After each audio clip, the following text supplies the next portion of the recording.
사랑과 은혜가 풍성하신 아버지 하나님, 지난밤도 주님의 날개 그늘 아래에서 저희들을 눈동자와 같이 보호하여 주시고 새날 새 아침을 열어주시니 감사를 드립니다. 이 시간 우리의 눈을 열어 주의 법의 기이함을 보게 하여 주시고 피곤한 육신이 새 힘을 얻고 낙심한 마음들은 용기를 얻게 하여 주시옵소서. 주님, 우리의 신앙이 날마다 더욱 성숙하게 하여 주시어 나의 만족과 나의 유익만을 고집하고 구하는 어린아이의 신앙에서 이제는 벗어나게 하여 주시고 십자가에 죽기까지 순종하신 예수님을 닮아가는 하루가 되게 하여 주옵소서. 유일한 구원의 이름 되시는 예수님의 이름으로 기도드리옵나이다. 아멘. 하나님 말씀 신약 누가복음 5장 1절부터 11절까지 말씀입니다. 누가복음 5장 1절부터 11절까지 말씀 한 목소리로 합독하시겠습니다. 무리가 몰려와서 하나님의 말씀을 들을새 예수는 게네사렛 호숫가에 서서 호숫가에 배 두 척이 있는 것을 보시니 어부들은 배에서 나와서 그물을 씻는지라. 예수께서 한 배에 오르시니 그 배는 시몬의 배라. 육지에서 조금 떼기를 청하시고 앉으사 배에서 무리를 가르치시더니 말씀을 마치시고 시몬에게 이르시되 깊은 데로 가서 그물을 내려 고기를 잡으라.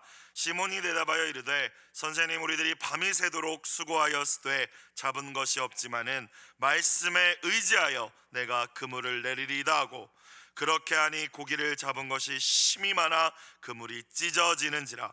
이에 다른 배에 있는 동무들에게 손짓하여 와서 도와달라 하니 그들이 와서 두 배의 채움에 잠기게 되었더라.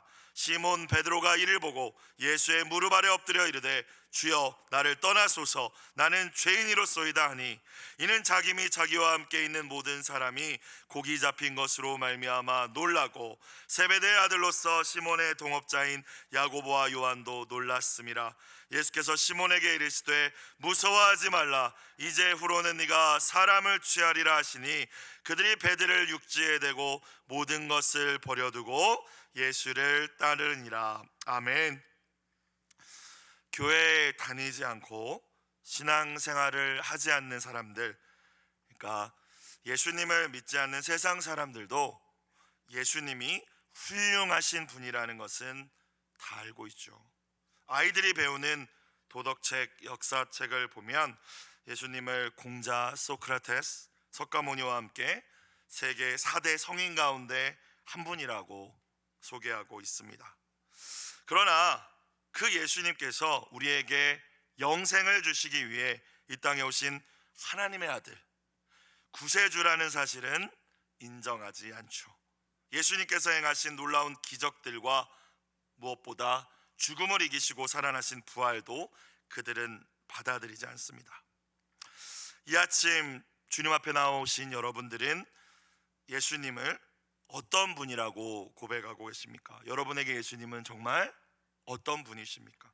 여러분의 주님을 향한 신앙 고백은 무엇입니까? 혹시 여러분도 그저 예수님을 좋은 말씀 전해주셨고 성경도 잘 풀어주시는 선생님, 또 적극적으로 가르치신 대로 몸소 본을 보이며 사랑을 실천했던 위인 정도로만 생각하고 계신 것은 아닙니까? 어제 말씀 예수님께서는 갈릴리 가버나움이라는 동네에 들어가셔서 말씀을 가르치시고 병든 자를 치유하시고 또 귀신을 내어 쫓으시는 하나님 나라 사역을 행하셨습니다. 예수님의 권위 있는 말씀을 듣고 귀신이 떠나가는 그 능력을 목격한 많은 사람들이 놀라움에 사로잡혔고 예수님의 소문은 여기저기 퍼지기 시작했습니다. 이어지는 오늘의 말씀, 예수님께서 갈릴리의 어부들을 자신의 첫 번째 제자로 부르시는 장면입니다. 1절 말씀, 무리가 몰려와서 하나님의 말씀을 들을새 예수는 게네사렛 호숫가에 서서. 게네사렛 호수, 갈릴리 호수의 다른 명칭입니다. 긴네렛 호수라고도 하고요, 디베랴 바다라고도 부릅니다. 바다라고 부르는 이유는 남북의 길이가 21km, 좌우가 11km, 그러니까 면적으로 따지면 유성구 정도의 면적이라고 생각하시면 될 것 같아요. 호수가 유성구만 하니까 한쪽 끝에서 반대편이 보이지 않을 거예요. 그러니까 바다라고 여겨질 수도 있겠죠. 하지만 호수입니다. 갈릴리 호수예요. 예수님께서 이 갈릴리 호수에 지금 서 계십니다. 이미 갈릴리 지역 전체에 예수님의 소문이 다 퍼져나갔고 아마 예수님의 인기는 슈퍼스타급 인기가 아마 되었을 거예요. 어떤 이는 예수님의 말씀을 듣기 위해서, 어떤 이는 병고침을 받기 위해서, 어떤 이는 그저 예수님이 너무 궁금해서 저마다의 목적을 가지고 예수님을 찾아 모여들기 시작했을 것입니다. 예수님께서는 그 모인 무리를 향하여서 하나님의 말씀을 전하시죠. 그러나 너무 많이 몰려온 거예요. 예수님을 거의 둘러싸는 형국이 되어버렸습니다. 더 이상 말씀을 전하실 수 없는 지경까지 사람들이 몰려오자 예수님은 무엇을 선택하십니까? 호숫가에 정박되어 있던 배에 오르십니다. 2절, 호숫가에 배 두 척이 있는 것을 보시니 어부들은 배에서 나와서 그물을 씻는지라. 자, 어부들이 배에서 나와서 그물을 씻고 있었다는 것은 이 두 배가 방금 전까지 조업을 마치고 이제 막 돌아왔음을 의미하는 것입니다. 그런데 공교롭게도 물론 기록되어 있지 않은 것일 수도 있지만 어부들이 그물은 씻고 있는데 잡아온 물고기를 정리하거나 그런 모습은 보이지 않았죠. 뒤에 나오지만 밤새 한 마리도 잡지 못하고 허탕치고 돌아온 상황이라는 것을 우리는 알고 있습니다. 예수님께서 텅텅 비어있는 두 배 가운데 한 배에 오르시고 그 배의 주인인 시몬에게 부탁하십니다. 3절, 예수께서 한 배에 오르시니 그 배는 시몬의 배라. 이제 베드로의 배죠. 육지에서 조금 떼기를 청하시고 앉으사 배에서 무리를 가르치시더니, 이제 무리에게서 거리를 조금 두신 거예요. 자, 예수님께서 두 척의 배가 있었는데 시몬의 배에 오르시는 장면입니다. 시몬을 먼저 선택하시는 장면입니다.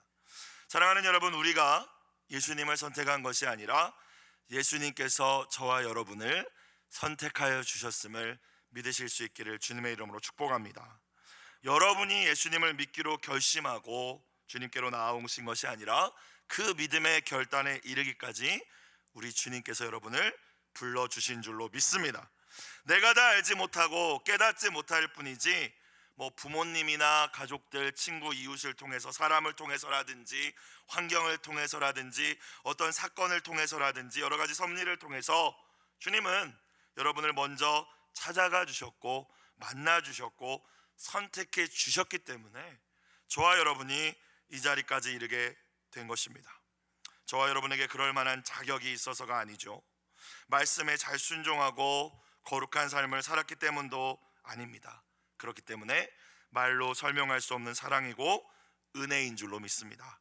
그렇기 때문에 교만할 것도 자랑할 것도 없습니다. 이 은혜를 기억하시며 오늘도 겸손히 주님과 동행하는 모든 분들이 되시기를 주님의 이름으로 부탁드립니다. 시몬을 선택하십니다. 시몬의 배에 오르십니다. 시몬의 배에 오르신 예수님께서는 방금 조업을 마치고 돌아온 그 배를 다시 움직여 달라고 요청하십니다. 무리와 어느 정도 거리를 유지하며 하나님의 말씀을 가르치시기 위함이었어요. 시몬은 이미 예수님을 만난 적이 있습니다. 요한복음을 보면 본래 세례 요한의 제자였던 안드레는 시몬의 동생이었습니다. 그리고 이 안드레가 시몬에게, 자기 형에게 예수님을 소개하는 장면이 요한복음에 등장하죠. 또 어제 말씀을 생각해 보면 예수님께서는 열병에 걸렸던 시몬의 장모를 고쳐주시기도 하셨습니다. 어찌됐건 시몬이 예수님을 아예 모르고 있지는 않았다는 것을 우리는 알 수 있습니다. 그런데 시몬에게 예수님은 하나님의 말씀을 잘 가르치시는 선생님, 능력이 좀 있는 선지자, 아마 그렇게 이해했을 거예요. 그런 예수님이 정중하게 부탁하셨기에 밤새도록 물고기 한 마리 잡지 못해서 정말 피곤했을 수도 있고 또 짜증이 났을 수도 있겠지만 그 상황 속에서도 배를 떼어주었었던 것 같습니다. 사람들과의 거리가 떨어지자 예수님은 다시 말씀을 가르치셨고 시몬은 그 배에 타 있었기 때문에 가장 가까이서 예수님이 전하시는 말씀을 듣게 되었을 거예요. 말씀을 모두 마치신 이후에 예수님께서 시몬에게 말씀하십니다. 그런데 이번에는 부탁이 아니었어요. 명령을 하십니다. 4절, 말씀을 마치시고 시몬에게 이르시되 깊은 데로 가서 그물을 내려 고기를 잡으라. 두 개의 명령이거든요. 깊은 데로 가라, 그물을 내려 물고기를 잡아라. 이 예수님의 말을 들은 시몬은 적지 않게 당황했을 것 같아요. 왜 나한테 이런 말씀을 하시는 거지라고 생각했겠죠. 어젯밤 조업을 나갔지만 이상하게도 이런 밤은 없었는데 밤새도록 한 마리도 그물에 걸리지 않았습니다. 이미 그물 정리는 다 끝마친 상황이에요. 그리고 지금 시간은 한낮으로 물고기들 잡힐 시간이 아닙니다. 또한 갈릴리 호수의 깊은 곳에는 물고기가 있을 리 없다라는 것도 시몬은 누구보다 잘 알고 있었을 거예요. 예수님은 공생애를 시작하기 전 평생 몫으로 살아오신 분입니다. 갈릴리 호수의 잔뼈가 굵은 고기잡이 전문가는 예수님이 아니라 시몬이죠. 그런데 그런 시몬에게 예수님께서 물고기 잡는 법을, 어디에 물고기를 잡을 수 있다고 가르쳐주고 계신 것이죠. 여러분이 시몬이라면 어떻게 반응하셨을 것 같습니까? 아이고 선생님, 농담하시는 거죠? 저 너무 피곤한데 들어가서 쉬어야겠습니다. 저는 그렇게 대답했을 것 같아요. 또는 짜증스럽게 반응했을런지도 모르겠습니다. 자, 그런데 시몬의 태도를 봅시다. 5절입니다. 시몬이 대답하여 이르되 선생님, 아직은 예수님이 베드로에게 선생님이십니다. 우리들이 밤이 새도록 수고하였으되 잡은 것이 없지만은, 자, 그 다음부터는 같이 읽어볼까요? 시작. 말씀에 의지하여 내가 아멘. 말씀에 의지하여 그물을 내린다. 현대인의 번역으로 보니까요, 선생님께서 그렇게 말씀하시니 제가 그렇게 하겠습니다. 다른 이유가 없는 거예요. 다른 설명이 필요하지 않은 거예요. 그렇게 말씀하셨으니까, 말씀을 그렇게 하셨으니까 제가 따르겠습니다 라는 표현입니다. 시몬은 지금 예수님 말씀에 반박하거나 설명을 요구하지 않습니다. 상황과 환경을 뛰어넘어서 순종하는 장면입니다. 믿져야 본전이라는 생각으로 그물을 내린 것이 아니라 그의 말처럼 예수님의 말씀에 의지하여 그 말씀을 붙잡고 순종한 것입니다. 사랑하는 여러분, 믿음은 말 그대로 단어 그 자체적으로 믿다의 명사입니다. 그죠? 믿다의 명사가 믿음인데, 그러니까 믿음은 믿는 것인데 무엇을 믿는 것입니까? 도대체? 하나님의 말씀을 믿는 것이 믿음인 줄로 믿습니다. 말씀을 믿는 것이 믿음이기 때문에 내가 가진 믿음이 진짜라면, 내가 그 말씀을 믿는다면 그 말씀에 대한 순종이 이어질 수밖에 없는 것입니다. 순종하지 못한다는 것은 아무리 입술로 믿는다 믿어요 할지라도 말씀을 믿는 게 아니라 내 상황과 환경을 믿는 것이고, 사람의 말을 믿는 것이고, 내 자신의 모습을 믿는 것이죠. 눈에 보이는 것들, 설명 가능한 것들, 그것만 믿는 겁니다. 그러나 하나님께서 우리에게 요구하시는 믿음은 보이지 않는 것을 믿는 것, 아직 이루어지지 않은 것들도 증거로 여기는 믿음인 줄로 믿습니다. 그런데 그냥 긍정적으로 생각해, 그게 아니라, 그게 믿음이 아니라 하나님께서 그렇게 될 것이라고 말씀하셨기 때문에 믿는 것, 말씀이 있기 때문에 믿는 것, 말씀하신 분의 인격을 신뢰하기 때문에 그 말씀대로 반드시 이루어 주실 것을 믿는 것이 믿음임을 다시 한번 이 아침 깨달으실 수 있기를 주님의 이름으로 축원합니다. 말씀을 붙들고 말씀에 의지하여 말씀을 따라서 순종한 결과를 봅시다. 6절입니다. 그렇게 하니, 시몬이 말씀을 의지하여 그물을 내리니 고기를 잡은 것이 심히 많아 그물이 찢어지는지라. 우리의 삶 가운데서 그물이 찢어지는 하나님의 역사를 경험하지 못하는 이유는 우리가 믿는 하나님과 성경에 있는 하나님이 다르기 때문은 아닐 거예요. 우리는 같은 하나님을 믿고 같은 하나님을 예배합니다. 그런데 우리 가운데에는 이런 역사가 왜 일어나지 않을까? 하나님의 말씀을 그대로 믿는 믿음, 그 말씀대로 순종하는 믿음이 없기 때문은 아닌지 돌아보는 이 새벽이 되시기를 주님의 이름으로 부탁드립니다. 작년 1월이네요. 벌써 간증 집회 강사로 오셨던 휴스턴 서울교회 곽인숙 목자님을 아직도 저는 기억합니다. 제가 생각하는 목자님의 최대 장점, 강점은 예언의 은사, 지치지 않는 체력, 이런 것이 아니라 어떤 말씀이시든지 어떤 말씀이 주어지든지 내게 주어진 말씀을 즉시 순종하기 위해서 내가 할 수 있는 최선의 노력을 하시는 그 자세였습니다. 참 대단하다고 생각했어요. 어떤 말씀이든지 어떤 설교든지 어떤 삶 공부를 배웠든지 즉시 순종하려는 자세를 가지고 계셨어요. 이렇게 말씀을 하셨던 게 기억이 납니다. 목사님이 삶 공부해서 이렇게 해보라고 하셨으니까 바로 해보셨다라는 거예요. 목자로 임명받고 나서 목원들을 위해 매일매일 간절히 기도하고 나니까 하나님의 음성이 들리고 예언의 은사가 열렸다는 거예요. 그렇게 순종하는 가운데 하나님의 은사가 계속 주어지고 지금은 열방을 다니며 하나님의 나라를 선포하는 증인으로 쓰임받게 되셨다고 간증하신 것을 저는 기억합니다. 순종하고자 하는 사람은 언제나 방법을 찾고 순종하기 원하지 않는 사람은 언제나 핑계를 찾는다고 합니다. 저와 여러분은 하나님의 말씀 앞에서 무엇을 찾고 계십니까?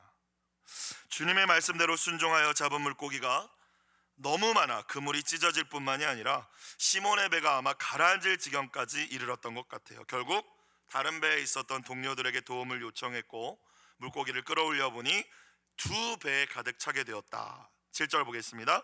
이에 다른 배에 있는 동무들에게 순짓하여 와서 도와달라 하니 그들이 와서 두 배의 채움에 잠기게 되었더라.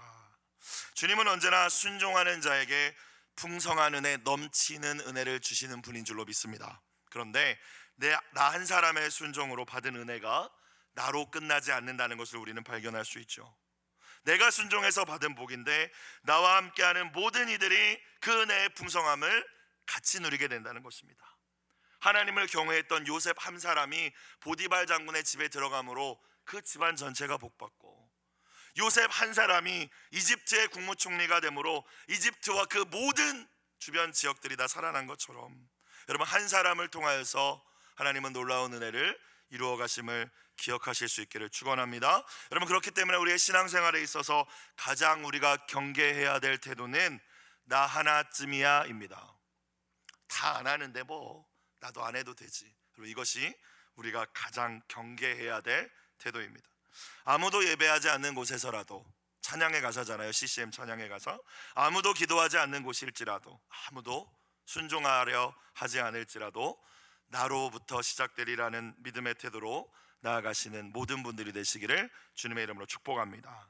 자, 많은 분들이 오늘 본문을 읽으시면서 엄청난 물고기를 잡은 것만 기적이라고 생각하십니다. 여러분도 그렇게 생각하십니까? 자, 그런데 생각해보면 지난밤 시몬과 시몬의 동료들은 한 마리의 물고기도 잡지 못했습니다. 그것도 기적이지 않을까요? 갈릴리 호수의 뼈가 굵은 베테랑 어부들이 낚시로 잡는 것도 아니고 그물을 그 넓은 호수에 내렸는데 한 마리도 잡히지 않은 것 또한 기적이라는 것이죠. 아마 그들 인생에서 처음 있었던 일이었는지도 모르겠습니다. 어떻게 이런 일이 벌어진 것입니까?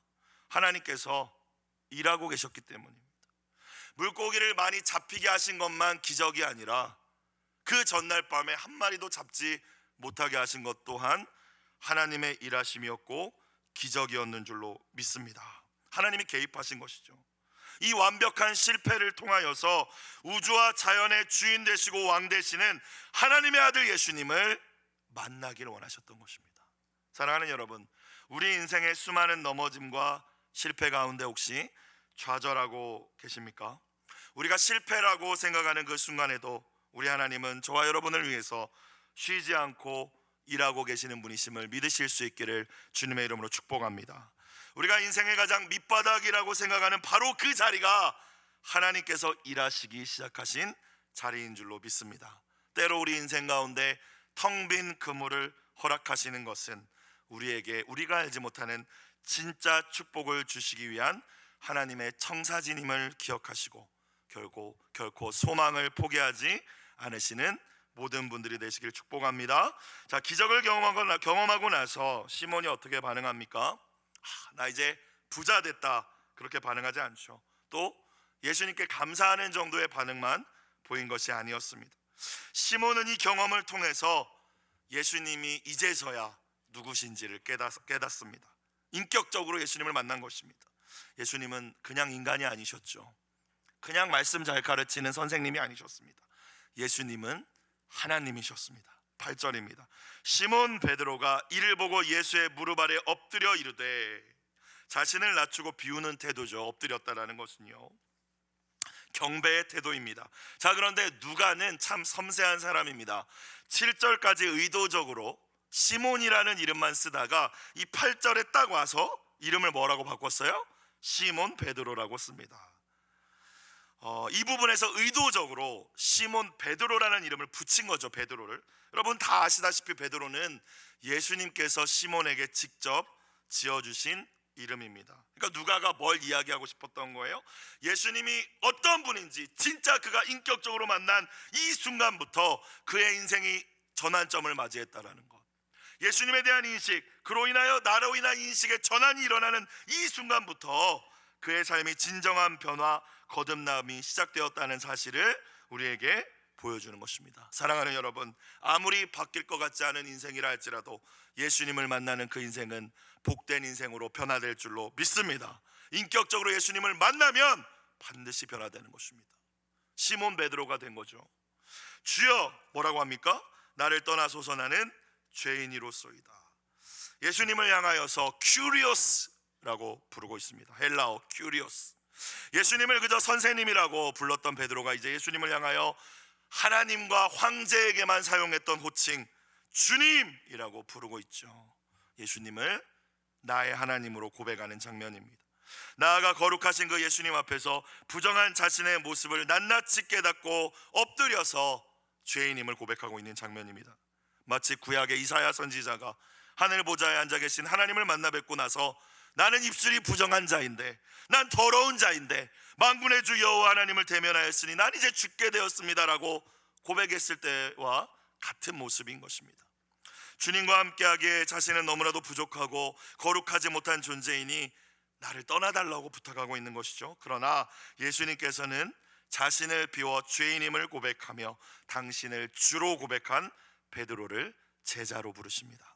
9절 10절, 이는 자기 및 자기와 함께 있는 모든 사람이 고기 잡힌 것으로 말미암아 놀라고 세베대의 아들로서 시몬의 동업자인 야고보와 요한도 놀랐음이라.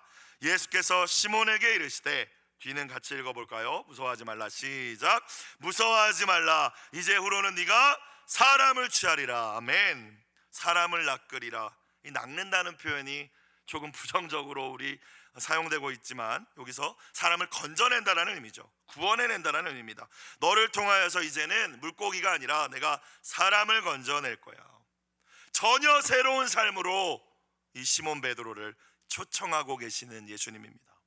여러분은 이 예수님을 정말 인격적으로 만나셨습니까? 여러분을 새로운 삶으로 초청하시는 주님, 여러분이 진짜 누구인지를 깨닫게 하시는 그 주님을 만나셨습니까? 하나님의 아들 예수님을 인격적으로 만나는 그 순간 우리는 반드시 우리의 정체성을 바르게 깨닫고 또 사명을 알게 됩니다. 죄인 중에 죄인이 나구나라는 걸 깨닫게 되고, 그런 자격 없는 내가 조건 없이 그냥 받아들여졌구나, 용서받았구나 라는 것을 이어서 깨닫게 되죠. 그러면 그 은혜가 자연스럽게 우리의 삶과 인격의 변화를 이끌게 됩니다. 그리고 주님이 주신 사명을 위하여서 살게 되는 것이죠. 사명 위해서 살아라, 좀 제대로 살아라 말로 변화될 것 같으면 세상의 모든 사람들이 왜 방황하겠습니까? 예수님을 인격적으로 만나고 그 은혜를 경험할 때 사람은 진짜 변화를 경험하게 됩니다. 예수님을 만난 모든 사람들이 목회자, 선교사가 되어야 한다는 말씀을 드리는 것이 아닙니다. 여전히 우리가 같은 삶의 자리에 있을지라도, 같은 일을 하며 살아간다 할지라도 옛삶과는 다른 우선순위를 가지고, 옛 모습과는 다른 삶의 목표를 가지고 살아가야 될 줄로 믿습니다.